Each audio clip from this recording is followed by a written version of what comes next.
Тут у нас знайомих сьогодні доставляємо віконечка на таку пристройку. Двоє дверей, вікна і також замінили склопакети.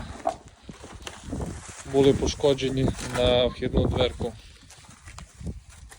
Тут у нас йде 32-й склопакет з двома енергіями і аргоном. Так він дзеркалить. А ці вже все викидаються на мусор. Тут поставили базові вікна. Самі розумієте, не утоплюється приміщення, тут однокамерні склопакети на розберігання, базові міжкімнатні двері, щоб за потреби замкнути за собою.